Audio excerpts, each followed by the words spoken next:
every few weeks we'll be answering your dental marketing questions and providing ideas on how to generate new patients and make your practice more profitable.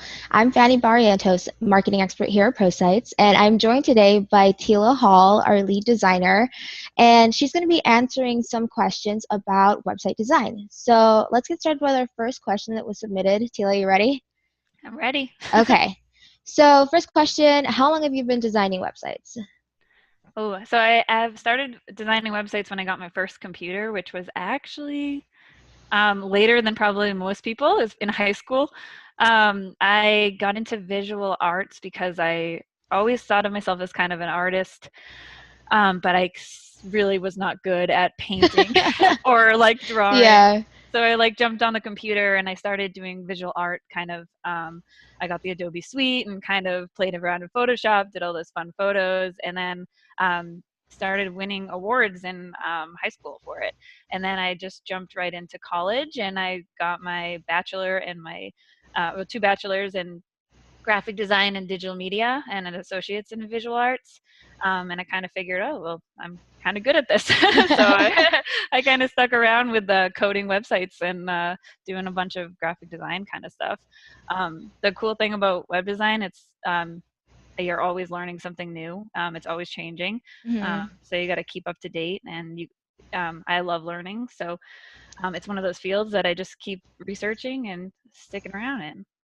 So Yeah. needless to say, you've had a lot of experience basically I since do. websites happened, right? Yeah, and So since websites became a thing.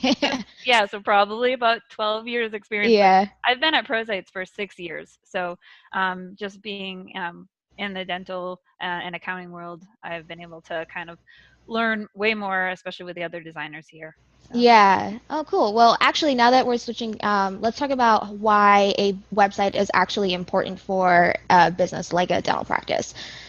Yeah, so actually on Forbes' website, they say that if you don't have a website, that means you're losing business. So that alone should really stick to anybody's Yeah. mind there because it's kind of important to have business. So everybody is online right now. So if you're Googling a dentist in, I don't know, Lawton, Oklahoma, the first thing they're going to do is go to your website. And that's really the first place they see you. And they really judge you on that. So having that a professional feel and having something there that really represents who you are, I think is really important. Oh, that's a great answer. So, actually, since we're speaking about all these different dental websites, I'm sure that you encounter, dentists with a lot of competition. So, do you find it challenging to make your dental website stand out from everybody else? I don't think so at all. Even if you go with a template based kind of site, you can always change things like the location, having images that represent. So if you're in New York, you'd have images that represent New York Hmm. or your town, or maybe there's a monument or something that you can display.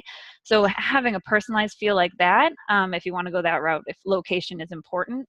But I do know location is not important to everybody. There's also like the services that you offer. Not Yeah. everybody offers certain things, and you really want to showcase what your specialty is. So having images that kind of represent that in non-graphic kind of way, more of a visual appealing way, would be the best way to do that.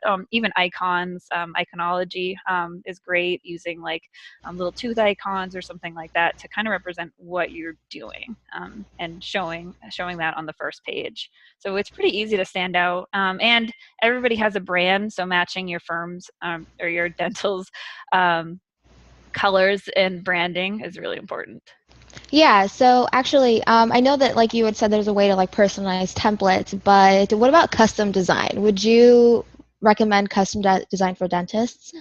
I would, but I'm a little biased. So I kind of manage the custom design process, and I'm a very firm believer in custom design. I'm pretty passionate about it, only because your brand is represents who you are, and you really want to showcase Hmm. that on your site. And like I said, when somebody Googles you, and the first thing they see is your website and who you are, and they're gonna spend maybe 5 to 10 seconds, and the first thing they're gonna read in their mind is the colors and is it too chaotic? Is what's going on? Hmm. Where's the phone number? Um, and stuff like that. So I really do believe in custom design. I think that you should invest in making your design more personalized and making it pretty, because it's really worth it, keeping people on your page longer. It seems like such a little thing, but but it goes a long way. Yeah, I think it's fair to say that like with although you can accomplish this with both template, but more so with this with custom design, it's like it really is an extension of your like practice, your office, because you know you want when you want patients to come in through the door, you want to convey a certain feel, right? Some people Yeah. want to do more high end, some they want to do more family friendly, you know, depending on what your practice wants to do. So having a custom design that's uniquely yours and probably based on your decor in your office and the inspiration from that, it really is your own unique touch on the website. So Oh and my you know that gosh. can translate to like other marketing materials as well, and it's just really an extension of yourself.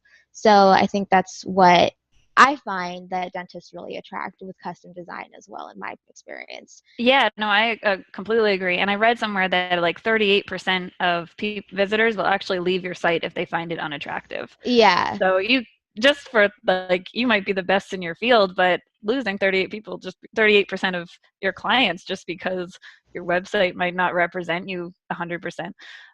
Just seems so silly. Why not invest the small fee it takes to make your site a little prettier? yeah. Okay, so you know, with all of the news in with like Google and stuff like that, some of the marketers are aware of. We have this new update in Google, which is basically referred to as mobile first indexing, Mhm. right? So then that kind of begs the question, well, why is that important? And, you know, what is mobile friendliness? What's the difference between a mobile friendly page and a responsive page? Like, what can you tell people so that they know how to put their best foot forward both in search engines and with users?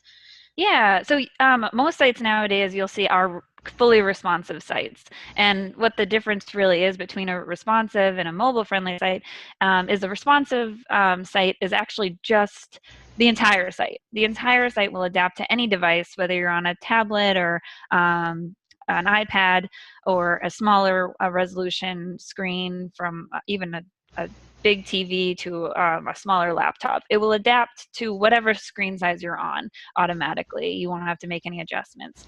Where a mobile friendly site, where when people say that, they could also be referring to that. But most of the time at ProSites, it means that there's only one page that is mobile friendly, and that is just the home page.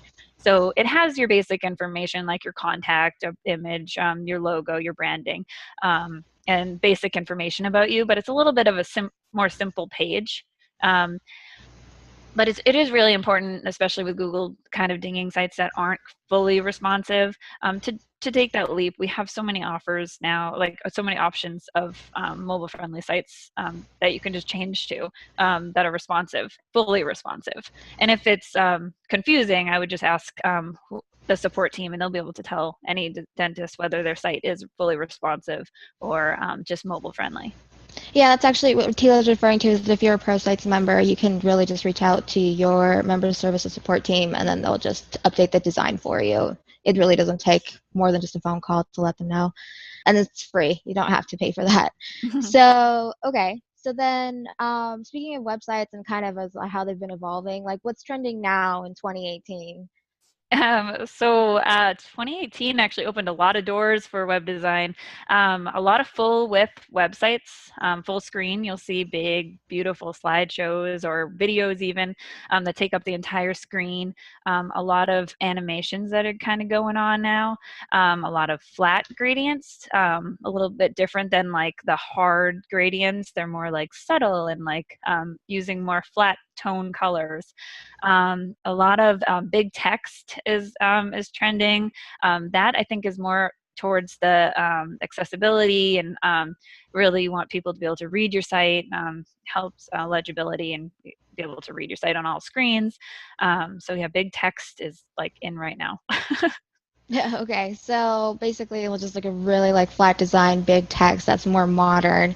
And Mhm. again, you want to the reason why we emphasize these trends is because a website, you know, is going to convey how trustworthiness you are to patients. So the more modern that design looks, the more up to date and like aware that you come off with like with designers and how secure a website may come off. So like design really is kind of that first impression that you're trying to make with patients. And if they see a design that's outdated, and they're going to subconsciously make the connection that perhaps your procedures are a little outdated and they may not trust you as much. So I think that's why we want to bring this topic up.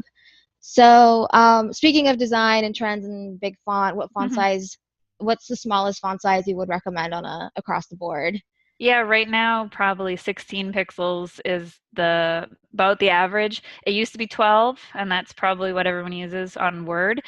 So it's Yeah. it used to be the go-to thing, but now it's 16. And that's something that can easily be bumped up. But yeah, just to be able to read your fonts, and it's best practice nowadays. Okay, and so I guess, while we're at it, we're kind of speaking to web design tips. Are there any other web design tips you could offer that people could maybe look out for on their own websites? Yeah, one big thing right now is the page load on your site. That's kind of really trending right now, is to make sure that you have a short load time. You don't want your client, since you only have that really short window, 5 to 10 seconds of people really getting into your site. You don't want three of those seconds to be loading your site. So you really want your load time to be a lot faster. You want it to be like within a second or within 2 seconds, because the longer it loads, the more of a chance you have people going to go back, and that's something that can easily be done. We just have to we could even run through a checker, but you can also just change your images to fit more. You don't want them to be larger than a certain file size, and stuff like that. So I would definitely recommend optimizing your images for faster load time, running through like Google Page Speed Insights. You can run, it will grade you right there. Usually we can just quickly edit that, fix it, and upload them. And then obviously the other tip I would have is to add a responsive design. Go to the Yeah. responsive designs. Yeah, that's probably the easiest one you could do. Yeah. Okay, so let's see. So what do like the more common web layouts contain nowadays? I think you can probably just summarize what you've said already. Yeah, so with whether you have a full website or a contained site, you're going to have really the same elements on every single site. You're going to have your call to action, your header, your navigation, sidebar, your logo, which would be in your header, and your footer. Really, it's really like, and then you have your main content section in the middle there. So every site is pretty much laid out the same. The sidebar is usually optional. It's only if you have like, a lot of widgets, some kind of Hmm. contact form or something like that. But yeah, and the call to action can go anywhere within the header. It could go on the slideshow, whichever. Slideshows aren't necessarily required anymore. A lot of people just use the static image, and Hmm. that's perfectly fine. Helps with page load, and that's a great reason to switch. If it's not adding value at all, just use a static image. That's great. Yeah. Cool. All right. Well, thanks so much for taking the time out of your day today to answer all of these questions. And for everybody listening, thanks for joining us. If you have any questions, remember you can submit them on our website. Don't forget to like, subscribe, and share our podcast. See you next time.